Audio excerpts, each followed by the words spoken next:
નમસ્કાર, પલ એક્સપ્રેસ ન્યૂઝમાં આપનું સ્વાગત છે। સુરત ગ્રામ્ય એલસીબીનો મોટો દરોડો, પલસાણાના જોડવા ગામેથી ડુપ્લિકેટ બ્રાન્ડેડ પ્રોડક્ટ્સનો કર્યો પર્દાફાશ। ટોયલેટ ક્લીનર, ફ્લોર ક્લીનર અને શેમ્પૂ બનાવતી નકલી ફેક્ટરી ઝડપાઈ। હાર્પિક, લિઝોલ, સનસિલ્ક અને કેશ કિંગના નામે વેચાતો ડુપ્લિકેટ માલ જપ્ત કર્યો। 13,22,000થી વધુનો શંકાસ્પદ મુદ્દામાલ કબજે કર્યો। મુખ્ય આરોપી વિવેક દીપકભાઈ ફળદુની ધરપકડ કરી। પ્રતિષ્ઠિત કંપનીઓના ડુપ્લિકેટ સ્ટીકર લગાવી બજારમાં વેચાણ કરાતું હોવાનો ખુલાસો। સુરત ગ્રામ્ય એલસીબી દ્વારા આગળની કાયદેસરની કાર્યવાહી હાથ ધરાઈ।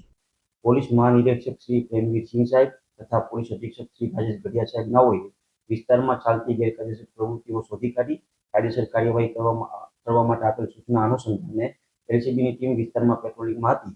તે દરમિયાન મળેલ માહિતીના આધારે જોડવા ગામની સીમમાં આવેલ શિવ પેલેસ શોપિંગ ખાતે રેડ કરતા અલગ અલગ બ્રાન્ડની કંપનીના શંકાસ્પદ આધાર પુરાવા વગરના ક્લીનર અને શેમ્પૂનો 13 લાખ ઉપરાંતનો જથ્થો મળી આવેલ, જે જથ્થો જપ્ત કરવામાં આવેલ છે અને આગળની કાયદેસરની કાર્યવાહી હાથ ધરવામાં આવી છે। પકડાયેલ કિસમનું નામ વિવેક દીપકભાઈ ફળદુ છે। પ્રાથમિક પૂછપરછ અનુસાર આજે ડબ્બા અને સ્ટીકર જે યુપી ખાતેથી મંગાવવામાં આવતા હતા અને અહીંયા લોકલ માર્કેટમાંથી લૂઝ શેમ્પૂ ખરીદી અને એમાં ભરવામાં આવતું। પકડાયેલ ઈસમની પ્રાથમિક પૂછપરછ કરતા જાણવા મળેલ છે કે આનું વેચાણ ઓનલાઈન અલગ અલગ પ્લેટફોર્મ પર કરવામાં આવતું। તે અલગ અલગ કંપનીના અધિકારી વ્યક્તિને જાણ કરવામાં આવેલ છે, જે આવ્યેથી આગળની વધુ કાર્યવાહી હાથ ધરવામાં આવશે।